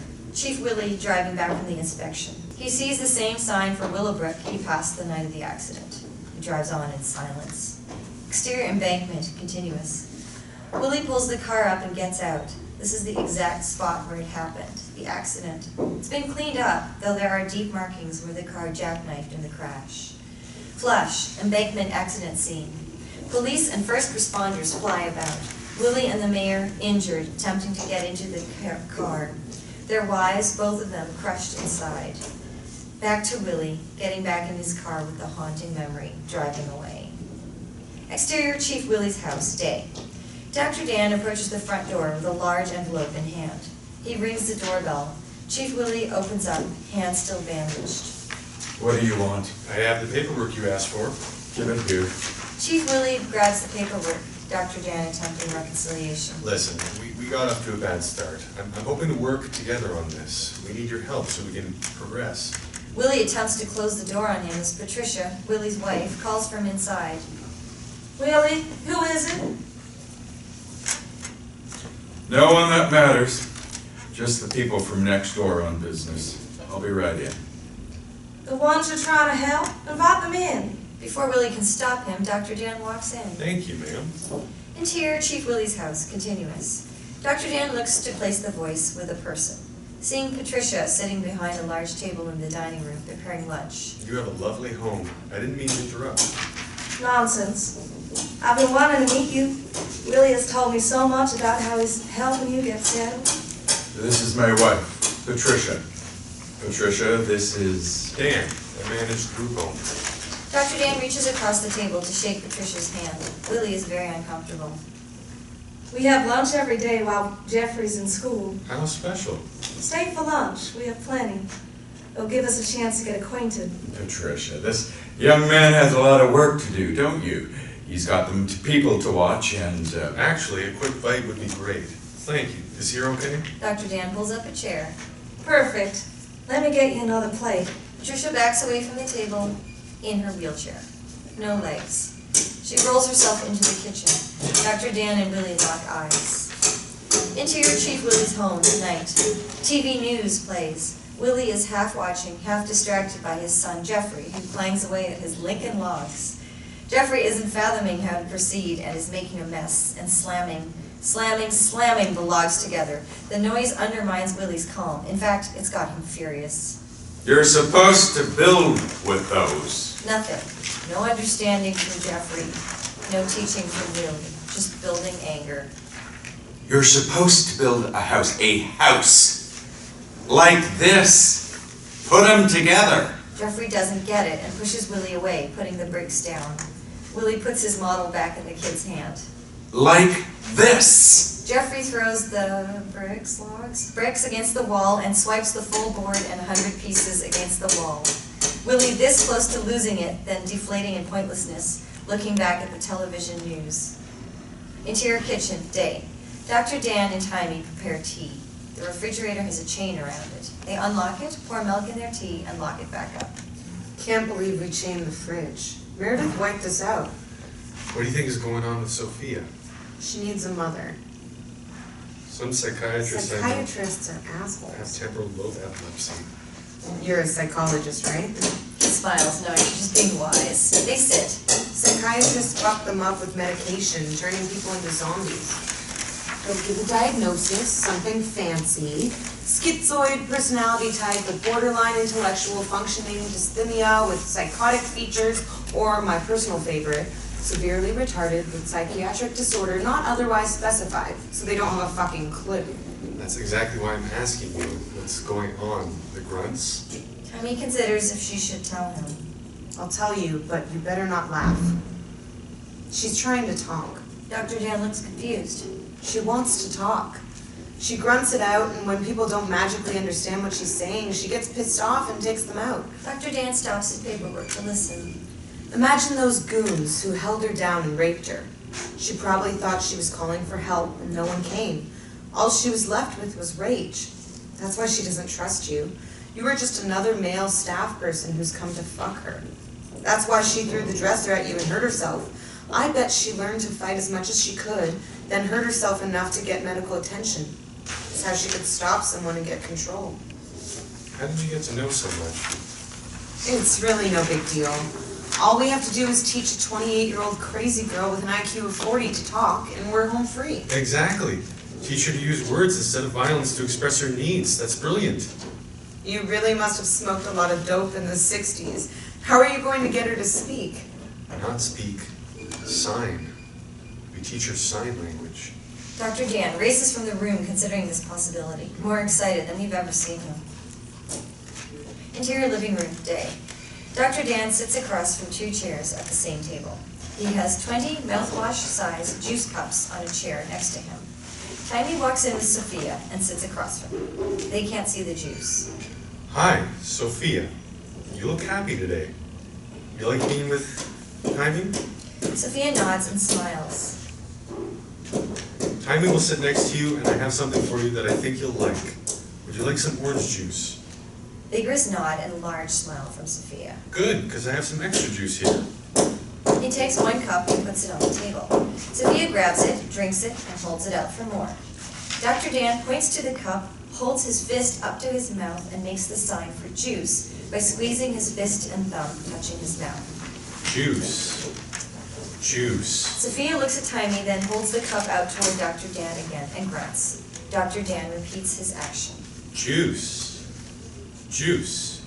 You do it. Here, like this. He reaches for her hand with both of his. Sophia yanks her hand back and hits Taimi's nose, and it starts to bleed. Shit! No, Sophia! He runs around the table as Sophia beats Taimi.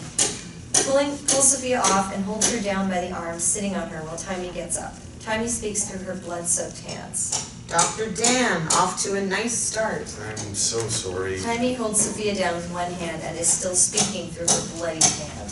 Sophia fights. Any more bright ideas? What happened here? I betrayed her, lunkhead. What? I told her Dr. Dan had a surprise for her, so she was happy. As soon as you grabbed her hand, she thought you were going to rape her. Shit. Never thought about that. Taimi checks her nose. Let me take you to the hospital. We don't need it. Sophia calms down and Taimi talks to her, forceful. Sophia, we're going to let go of you. Dr. Dann wasn't going to hurt you. He was trying to help you. He's a lunkhead. I'm sorry we scared you. We're going to let you up. We're sorry, okay? Sophia nods. They slowly release her and help her to her feet. Blood is on everybody. You realize that asshole Chief Willy will fix it so it's impossible to pass the test, even if we could pass it, which we can't. And what happens to them? Everyone goes back to where they came from. Willowbrook, jail, or the streets. Interior kitchen, day. Harold and Dr. Dann at the kitchen sink. Harold cracks eggs into a large bowl and Dr. Dann gets plates out of the closet. You see Jeffrey in the same spot in the corner of the yard, making the same movement with his arm. I see that boy every morning. Looks like he's practicing for something. Dr. Dann peers across, trying to figure it out. Gwennie comes in. Phone call, Governor. Jerry from the Institute. Dr. Dann leaves. Gwennie takes his place, helping Harold. They look out at Jeffrey. Strange kid. Strange family. You don't know the half of it. Sounds like you know the other half. Chief Willy's got a lifetime of guilt to work on. For being an arsehole? His wife's the mayor's sister. About 4 years ago, they were out double dating with the mayor and his wife. The four of them in the car. Willy was driving drunk. They hit the overpass pillar going 80. Gwennie looks back, shocked. Killed the mayor's wife on impact. Injured the mayor for life. Emergency operation saved the chief's wife, but took her legs. And the chief? Hardly a scratch. He walked away. Did he serve time?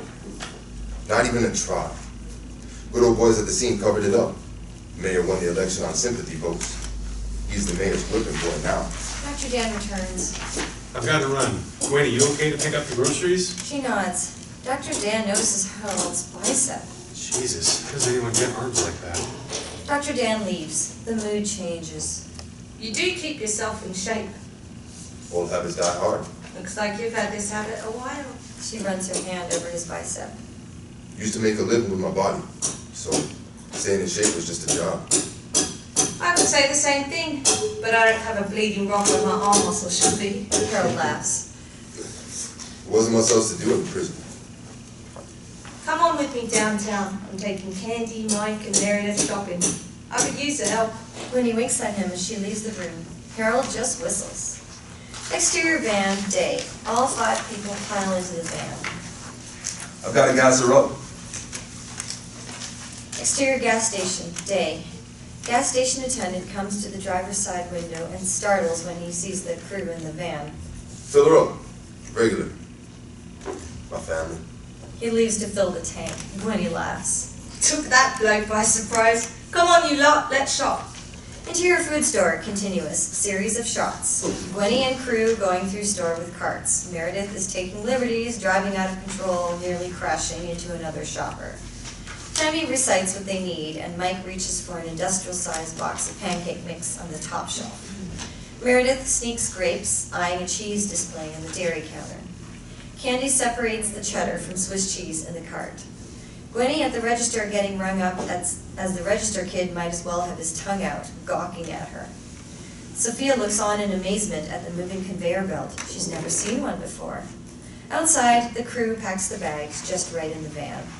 Then an argument, then repacking, then more arguing. Harold finally supervises and everyone jumps inside. Exterior car continuous. Harold drives with Gwennie in the passenger seat. All others entertain themselves in the back. So how did it go bad for you? Wanted to be a professional fighter. The next Floyd Patterson. The heavyweight champion? Worked construction when I wasn't boxing at the gym. One day it was raining, so they let me out early. Came home to find my brother killing my wife. He knew I'd kill him, so he grabbed my wife's .22 and shot me 3 times right here. Beat the hell out of both of them before I passed out. Christ. Didn't care about nothing. Didn't get a lawyer, just let it happen. Figured my life was over. Wasn't it self-defense or temporary insanity or some bullshit lawyers made up? I didn't care what they did to me. Wife, brother, life gone in 2 minutes. Being shot was a blessing. I would have killed both of them and died in prison. Gwennie puts her hand on Harold's hand. Now I get a chance to help those who need more than me. Exterior graveyard, day. Mayor Billings stands next to a headstone. The words loving wife and 1940 to 1974 can be seen. He kisses his fingers and touches the headstone and limps away. Montage, Walden House life preparing for fire test 1. The fire alarm being repaired by workers. Dr. Dann and Taimi working with Sophia on sign language. She asks for juice by making the sign, progress. Taimi teaching others in the house sign language. Sophia talking with other residents for the first time ever. Just an average dinner, everyone talking and signing, including Candy, who smiles often at Harold. Each person shows they are capable of communicating at some level. Harold notices Chief Willy's kid in his yard again. Meredith points so Sophia looks away from her food, and Meredith steals a potato off her plate. Dr. Dann bangs on the triangle to simulate the alarm sound. Mike does not react well, freaking out, running hell-bent to the lawn. Dr. Dann tries to desensitize Mike again. Better with rehearsal. Mike doesn't freak out when he hears the noise. He calmly heads outside onto the lawn, as calmly as Lurch might. Dr. Dann in his doctorate class, studying in his room and writing papers, or trying to. Sleep deprivation to the max. Dr. Dann passed out at his desk, attempting to read a book. End montage. Interior Walden House foyer, day. Chief Willy stands in front of the fire alarm with Frank McCann, his assistant fire chief, both holding stopwatches. Dr. Dann, Gwennie, Harold, Taimi, and Ted approach them. Scattered in the living room are all the patients. This is Frank McCann, my assistant. He will verify my results. Frank, these are the circus people. Chief, that's not necessary. Speaking as officially as possible, This will be Walden House Fire Test Number 1, recorded for the purposes of a city safety certificate. You ready? Ready as we'll ever be. Where's that eggplant troublemaker of yours? They let the killers fresh out of jail to tend the idiots in the nut house. Chief, my niece has Down syndrome. She has an intellectual disability, just like these folks. See, that's why you ain't never going to be chief, Frank. Don't you get it? These idiots aren't us. Our decent townspeople shouldn't have to worry about them. Not like your lovely niece, who comes from good people. looking at patients wandering the living room. These are animals. Harold is about to go after Chief Willy, stopped by Gwennie. Dr. Dann changes the mood. Wait, are you the Frank McCann who writes for the Daily Gazette? Write for the Gazette, softball umpire for the middle school, and assistant fire chief. I read your column every day. Literary fame at last. Years ago I followed up on the Aldo story of substandard patient treatment and conditions. Come on, let's get this over with. The retards have 2 minutes to get out the door. The preferred term is... Get your stopwatch ready. Ready. Dr. Dann and staff look prepared to run a 100-yard dash. He nods yes to McCann. Pull the alarm. McCann pulls the alarm. Both he and Chief Willy click stopwatches. The sound blares and strobe lights flash. Dr. Dann and staff scramble. Mike comes barreling down the stairs. He was good with the sound, but not the lights. He's freaking out again. I don't like this! I don't like this! Chief Willy and Frank back away as he races toward them. Stop the lights! Stop it! Stop it! Mike reaches into the newly built fire alarm grate and rips the entire alarm out of the wall yet again. The alarm whimpers and dies. Mike holds the device with all ripped wires in his hands. The lights are gone. He relaxes. Chief Willy belly laughs. Test 1. Failed. 2 more and the animals go back into their cage. Mike drops the grate and alarm on the floor and goes back upstairs. Dr. Dann and staff return, out of breath. Chief Willy writes out a citation. Walden House is officially in violation of the fire code. You'll get notice of the next test. Let's go, Frank. First beer is on me. McCann pats Dr. Dann on the shoulder. A sympathetic soul, but unable to help him. Sorry. As the fire chiefs drive off, Dr. Dann takes the alarm box from Mike's hands. I thought you worked it out with Mike and the alarm. I did, for sound, not for light. I didn't consider what the strobe light would do to him. He dismantled a Palmer industrial grade fire alarm with one hand. I'm so sorry. Sorry? Can I say that I am tired of your $10,000 a year college-educated excuses? You are the manager. You were expected to lead us, not to fuck us up. Your learning curve is going to cost every person here their job, not including the people you're going to put in the street, because you didn't consider the possibility. Sorry is right. Taimi and Harold walk away. I'll get a dustpan. Dr. Dann is alone, sweeping up, the weight of responsibility upon him, in over his head. He's this close to convict. Interior New York City classroom day. Dr. Abrams, 60s, balding and short, lectures to the class about the history of Willowbrook. Images flash of mistreated patients, disgusting cells, atrocities of all manner. Watching nearby is Dr. Dann. As you can see, Robert Kennedy's assessment when he toured Willowbrook in 1965 was accurate. He called it a snake pit. It was the largest institution in America and, at one point, held 6,000 when it was only designed to hold 4,000. Politicians didn't do a thing. It was Geraldo Rivera's journalism that got these never-before-seen images into the public consciousness. Lawsuits followed.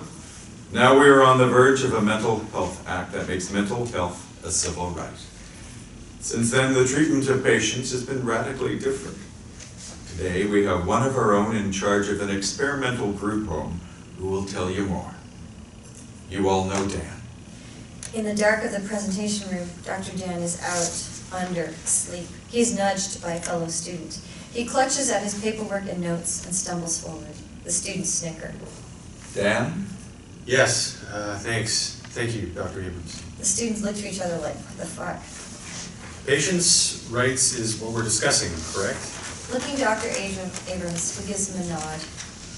So the rights we are most familiar with are freedom of speech, freedom to assemble, freedom of the press, right to equality. Patients of Willowbrook are changing U.S. law because now the government is responsible for making sure that people in institutions must be given safe and adequate care with treatment to help reach their potential. Not to treat people well when it comes to their mental health is now considered discrimination. Two students yawn. Dr. Dann's putting them to sleep. Dann, maybe you can share a bit of your experience at Walden House. What's life like up there today? Well, to be honest, sometimes I'm not sure if what I'm doing is really working. I suppose it does. Sometimes it might. He shuffles through his paperwork and notes. Dr. Abrams groans. This is not going well.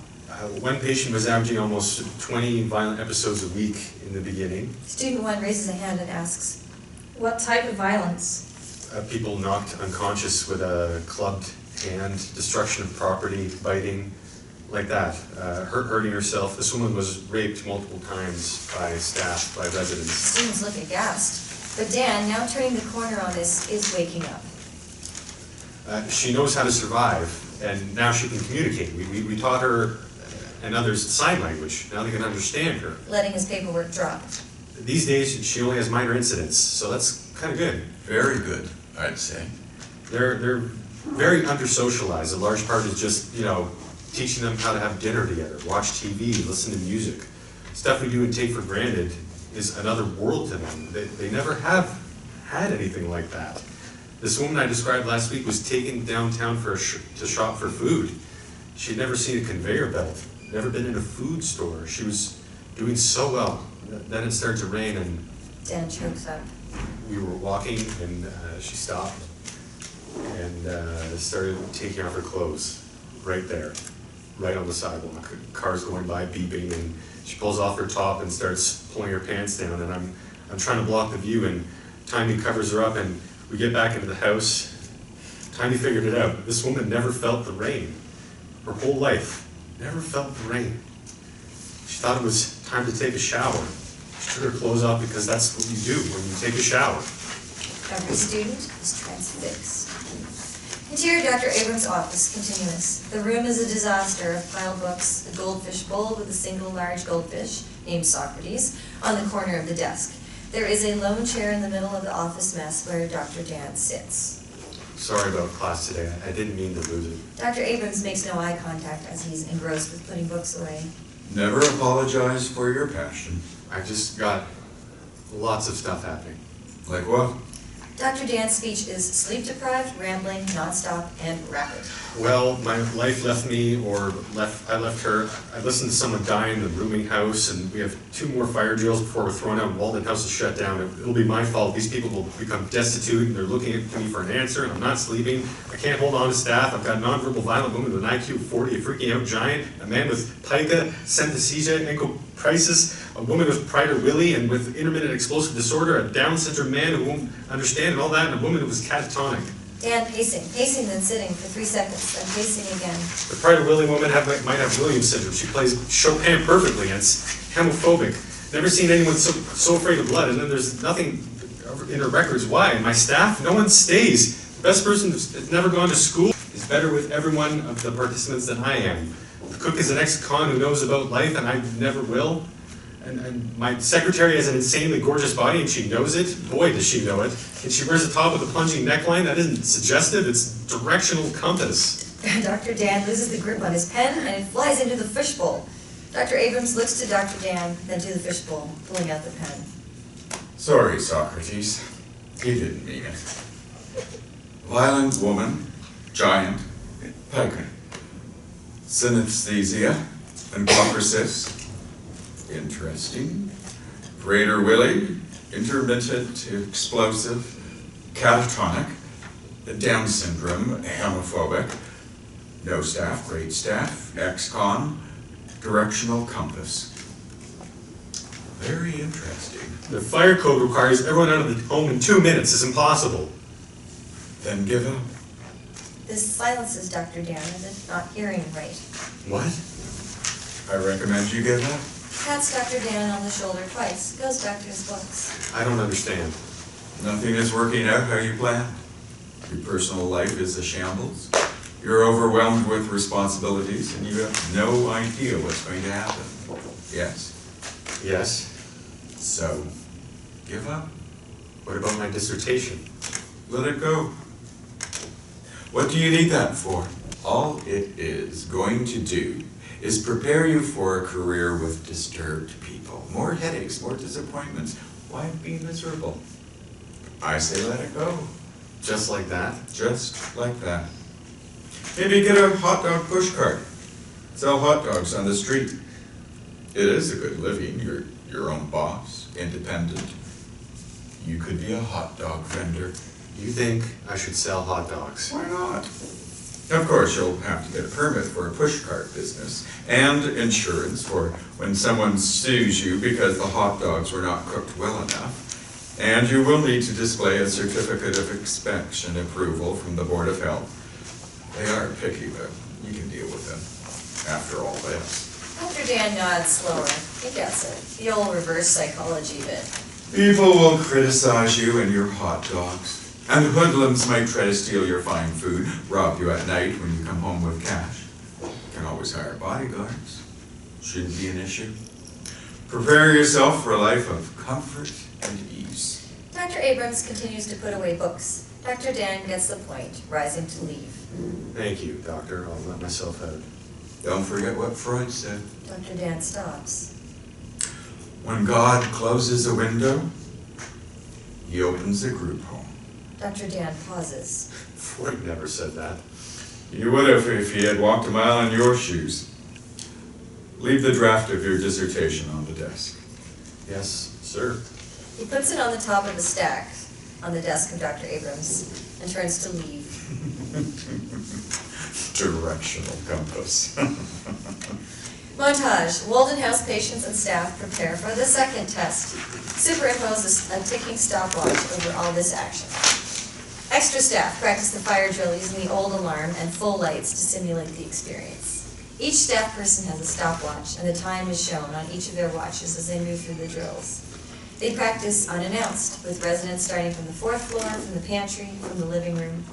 The movement of the patients is amazingly fast, 1,000% better than the early times they tried this. People are signing to each other, helping each other down the stairs, out the front door. Taimi sees all the residents on the lawn and stops her watch. She checks the time and looks across to Dr. Dann and Harold. She gives them a thumbs up. They respond by checking their own watches and giving thumbs up. They did it under 2 minutes. End montage. Interior kitchen, day. Harold and Candy wash vegetables. Candy looks intently at the scars on Harold's face. You are such a big help, Miss Candy. Harold? Harold is shocked. He's never heard Candy speak. Nobody has. Yes, Candy? I knew that voice was in there. Harold, did Tex and Jimmy and Derek and Paul cut your face too? Are they the people who hurt you? They cut me. Harold tears up. They didn't do this to you. But I promise they will never hurt you again. Ever. Interior foyer, day. The sound of the front door's Westminster chime. Harold answers the door. Chief Willy walks right in. You still here? Once this place shuts down, you'll all be back in your cages.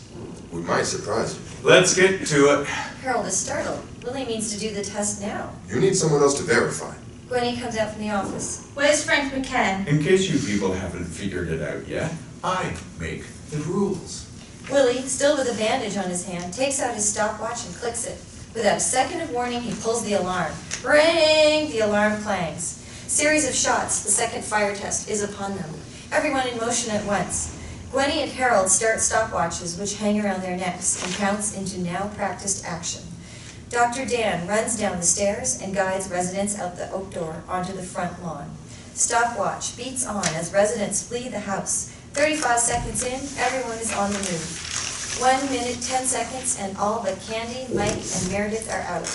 1 minute, 30 seconds, everyone is out but Meredith. She's trying to get the chain off the refrigerator door and then is looking for food in the pantry. Taimi grabs her by the hand and walks her out the front door. As soon as she gets onto the lawn, Taimi clicks her stopwatch and yells, "Time!" Exterior Walden House, front yard, same. Both stopwatches around Harold and Gwennie's necks say the same thing. 1 minute, 47 seconds. They did it! They passed the test.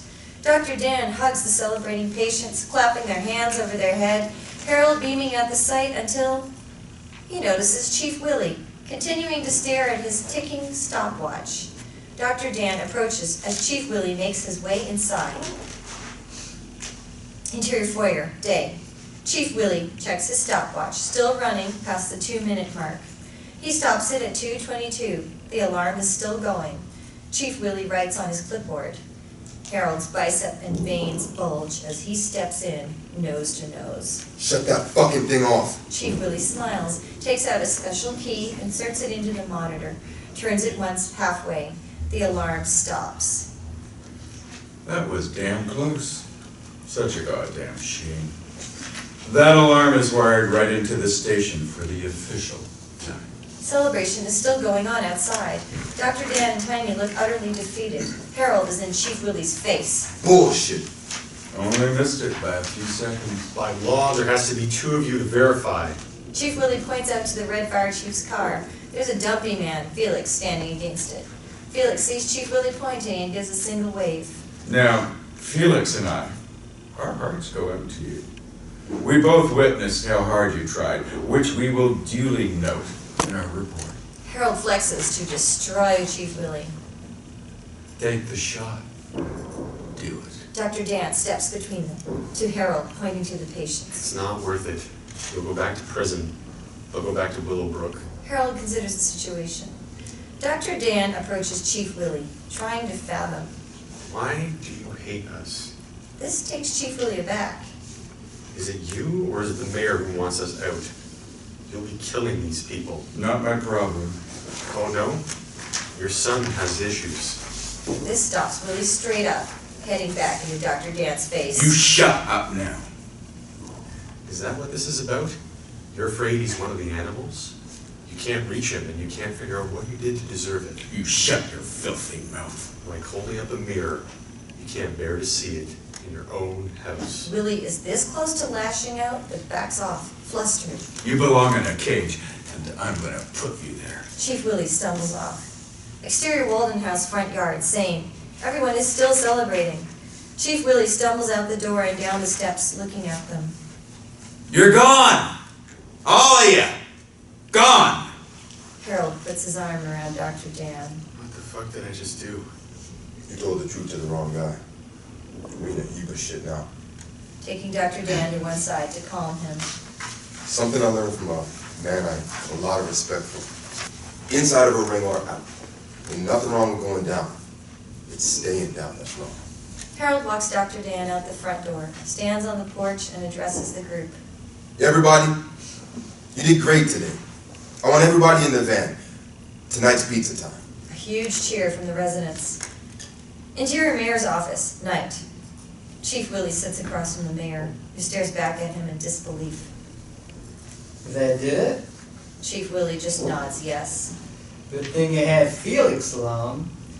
What rabbit you gonna pull out of your ass for the last test? I don't know. I do. Mayor Billings opens the door to the waiting room. Walking in from outside is Ted.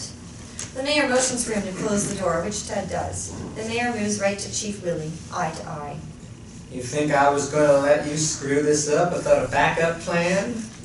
Meet my nephew, Ted. He works with the retards over there. I told him about our little problem And what? What's he gonna do? he's gonna fulfill the destiny of things. Destiny? They can request their own verifier for the third test. We gotta fix it so that never happens. Ted's just gonna... Facilitate that. Correct. And you're gonna be the first responder when the real fire breaks out. If you start a fire and half those idiots won't make it out alive. And since when do you care? Is this skin off your ass? You're talking about murder. I won't do it. The mayor backhands Willy in the face. Willy looks ready to jump him, but something holds him back. Go ahead, hero. You let fly. You put my wife in a box and your own wife in a chair for the rest of her life. You owe me, you weak piece of shit. I know you don't have the balls for this. All you gotta do is drive Ted up and back. He lights a match, you make sure they all get out if you want, but not before 2 minutes. Then you file in a report and we close them down. Understood? Understood? Understood. Ted watches it all, speechless. Exterior Cape Cod house, night. Dr. Dan knocks on the door. Frank McCann answers with his dog barking right behind him. Thanks for seeing me. Just watching my niece while my sister and the missus get a night out. Come in. Interior living room, continuous. Both sit. I was hoping there was some way you could help. I heard how close you came. That must have been disappointing. That's why I'm here. We didn't come close. I don't follow. We beat the time. Chief Willy let the alarm in the official time go past the 2-minute mark. Frank looks back, stunned. Who did the validation? Somebody named Felix? Fucking bastard. From another room, Rosa, Frank's 8-year-old niece with Down syndrome, yells. Uncle Frank said a bad word. Sorry, Rosa. Come meet a friend of mine. I don't know what I can do. He and the mayor run the whole damn town. They want your property. Shit. Rosa comes out from the hallway. You said another bad word. Sorry, Rosa. This is Dan. They shake hands. Hello. I'm very pleased to meet you. I know. Turns and walks back down the hall. As she does, No more bad words. I guess that means we can't talk about Chief Willy anymore. they laugh. I need a day or two to think about this. We might not have that long. Thanks for listening. She's awesome. We're gonna make this right. Montage. Walden House comings and goings. Breakfast the next morning, all of the residents happy about their accomplishment and sighting. The staff dragging, knowing the truth. Time is running out. Ted is part of the staff. Dr. Dan in meetings with supervisors and lawyers, explaining it isn't hopeful. The staff sits around the kitchen table with Dr. Dan, trying to find some enthusiasm. They are all in despair. Saddened by the news, Harold and Gwennie walking downtown and go into Pete's. Ted unlocks the back door by the pantry, and then leaves by the front door. End montage. Exterior Walden House, night. A car pulls up, a good distance from the house. Interior car, continuous. A black-clad Ted handles what looks like a Molotov cocktail, a homemade incendiary device. In the front seat sits Chief Willy, contemplating upon what is about to happen. Leave the car here. Count to 100, run in and do your stopwatch thing. Save the day, I don't care. I take the car out of here, right? Willy is not on board and doesn't respond with anything approaching a nod yes. Ted doesn't wait, bolting from the car. Interior Walden House pantry, continuous. Ted walks around back to find the pantry back door ajar. He shifts through, careful not to upset the firebomb he holds. Interior kitchen, continuous. Ted moves with stealth, looking for a place to plant his firebomb when he sees smoke.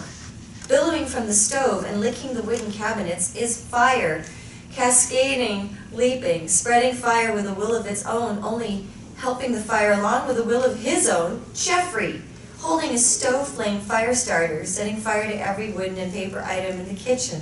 Ted freaks out. Exterior Walden House, continuous. Willy watches as Ted appears out of the back pantry door, in one hand an unexploded firebomb. In the other hand, Ted carries Jeffrey like a suitcase, dangling by his pants belt, Jeffrey struggling with all his might. Willy, seeing his son, seeing Ted, seeing flames and smoke billowing from the pantry, what the fuck? Fire! It's fire! Get us out of here, let's go! In a panic, Willy pushes his son into the back seat, slams the door, looking once at Walden House, beginning to burn. He jumps in the driver's seat, starts the car, and they peel out, gravel in their wake, getting the fuck out of there. Interior Albert's bedroom, same, completely dark except for a clock light that reads 11:44. Albert thrashing about, frantic. Hi, hi, hi, hi, hi, hi, hi! Taimi comes into his room in her nightgown. What? What is it? Albert's hands flailing in a repetitive pattern. Hi, hi, hi, hi! What are you saying? Taimi signs to him. What are you saying? Albert continues the flailing, signaling. Smoke? Signs to him. There's no smoke, Albert, no smoke. Albert gets out of bed and runs out of the room. He runs down the stairs with Taimi following. He goes into the kitchen and there is smoke and fire. Holy shit. Albert signs, smoke and fire, frantic. Taimi goes to fill a glass of water, then goes for the fire extinguisher. As she grabs it, the fire erupts into a blaze. Hi, hi, hi, hi, hi, hi! She fumbles with the extinguisher, then drops it. Taimi grabs Albert and runs through the house to the fire alarm in the foyer and pulls it. The strobe lights go off with the alarm. Dr. Dann wakes up and grabs people. Taimi puts Albert outside on the front yard. Stay out here on the front lawn. Do not go back in the house. She runs upstairs and helps Dr. Dann get people out of bed. Mike holds his ears, Meredith upset, whispering to Dr. Dann. The pantry is on fire. Dr. Dann now realizes this is no drill. You goddamn people don't let me sleep. I want food. I want to eat. Exterior sidewalk, continuous. Frank McCann, walking his dog, hears the alarm and sees Albert outside. He ties his dog to a tree and races to the front door. Harold and Gwennie walk back toward the house. They see the smoke, hear the alarm, and run. Interior foyer, same. Fire has engulfed the pantry and is spreading to the living room. McCann picks up the fire extinguisher, about to help put it out when he sees total coordination. Harold, Taimi, Dr. Dann, all guiding the patients who assemble on the front lawn in amazing order. Frank McCann drops the fire extinguisher and digs to find his stopwatch. A fire truck appears. Several firemen emerge. He pulls one of them away and hands him the watch. Frank, what the hell? Time it. What? Time how long it takes to get them out. All of them. McCann moves across to Dr. Dann to help, but is astounded to find they are organized and moving out. McCann settles back and just watches as the firefighters move inside to put out the spreading fire. Foyer. Dr. Dann guides traffic, signing to patients, keeping everyone calm. Fire drill, steady now, out we go. Down we go. Fire drill, out the door. Everybody out the door. Taimi holds Candy in Sophia's hands. Harold and Gwennie guide 3 more residents past the smoke billowing out the front door. What the hell? Fire. In the pantry. Fireman 2 emerges, fighting his assistant fire chief. Everybody's out. What time you got? Minute 45. Did you hear that? Yeah, sure. Repeat it. They're all out. Minute 45. McCann relaxes a moment. He now has not 1, but 2 independent, verifying accounts. He sports a huge smile, looking over the fire, smoke, and Woodstock-like scene on the front lawn. Amazing. Dr. Dann and the rest, unaware they just passed the test, watch the fire and smoke coming from the pantry. Mike sees Meredith walking back inside the burning building. Don't go in there, Missy. My food! She makes a beeline for the fridge. Harold tries to go after her and is blocked by a fireman too. You can't go back in. Mike sees Meredith, pushes both the fireman and Harold out of the way and goes back into the blaze. The firemen stop everyone else from trying to go back in. Mike comes out carrying the refrigerator and tosses it down the stairs. It cracks open. Meredith is in hot pursuit and dives into the spilled food, eating it. The commotion has distracted the group until Dr. Dann sees a pile of clothes stacked neatly on the side of the house toward the back. He knows exactly what this means. Benny! Benny? She sees the clothes. Fuck. Benny. Dr. Dann runs around to the back of the house and sees Benny with his arms open walking through the pantry door toward the fire. Benny disappears inside and screams. Dr. Dann hesitates, then launches in behind Benny. Taimi sees him go in. No! Series of shots. Many people gather as the blaze gets bigger. The firemen approach the house from the front and the back with water hoses. Taimi, Harold, and Gwennie scream and cry. No sounds come from within the house. More engines and equipment arrive. Firemen eventually put out the fire. Interior foyer, continuous. Firemen walk through the smoldering rubble looking for Dr. Dann and Benny's bodies. Exterior Walden House, continuous. All the patients, plus Taimi, Harold, and Gwennie, watch in breathless anticipation as Fireman 1 opens up the basement door. Other firemen follow. They check the basement. They see a trail of water on the floor leading to the confessional. Fireman 1 opens the confessional door to find Dr. Dann holding Benny wrapped in a soaking wet confessional curtain. They look up at the firemen, alive. Exterior Walden House, continuous. Taimi, Harold, and Gwennie just paralyzed in sadness and grief, only to see Dr. Dann and Benny emerge from the hissing smoke and burning ruins of the building. Every patient of Walden House sees the two ghostly figures, and they chime in, hooting and howling. Taimi, Harold, and Gwennie applaud, joining the hoots and howls. They are alive. Fade out. Montage, the aftermath. Superimpose the cleanup at Walden House. Workers fix up the house, putting in sheetrock, painting, and rebuilding pantry shelves with the following. A series of newspaper headlines authored by Frank McCann. The headlines speak of the incredible rescue of the Walden House patients in under 2 minutes. The discovery of evidence of fire setting by Chief Willy's son, Jeffrey. Ted gives up the mayor and both are arrested. Chief Willy testifies against the mayor and he is led away to jail as well. A follow-up court judge issuing a city certificate of occupancy to Walden House. End montage. Exterior Walden House, day. The sprawling front lawn has never looked better. A huge tent and chairs fixed up. The audience, including all the residents, dressed in their Sunday best. There is a ceremony with a town official pinning the fire chief shield on Frank McCann. Dr. Dann surveys the new Walden House, standing rebuilt and magnificent. A glass tapped with a spoon, and the speech commences. Not long ago, few of us here would have thought that a scene like this were possible. We've come to know each other and work together in unexpected ways. Right, Dr. Dann? Who, as I understand it, is officially Dr. Dann. Dr. Dann takes half a bow. Patients and audience clap and cheer. This is a very proud day for our fine town. I would like to present this certificate of occupancy, which I hope will hang here in your warm and inviting kitchen as a symbol of our welcoming you officially to our humble town. Frank holds up the certificate, receiving a large round of applause. And I want to thank the speedy response of our volunteer fire department and the contributions in labor and materials from so many of you in town. Less applause for that one as the residents sign to each other. Meredith eats cake from a plate with a fork. Albert sniffs one of the fireman's badges. Mike fixes an overhead pole in the tent. Taimi and Dr. Dann listen as Frank continues with his speech. The phone rings. Gwennie leaves to answer it. And I'm very happy to say that the town newspaper is providing pool passes for each and every Walden House resident and staff for next summer. This is greeted with big applause. From the window, Gwennie waves the phone at Dr. Dann. He moves inside with Taimi. Interior Dr. Dann's office, day. As they enter, It's the Institute. They want the group home manager. she hands the phone to Dr. Dann, who pauses and smiles, handing the phone to Taimi, who looks back at him, confused. You're good. You're better than good. I told them so in my final report. I got a temporary teaching job and I'm gonna take it. So, next man up, with a slight pay raise, group manager. Taimi is shocked, looking like she's about to cry.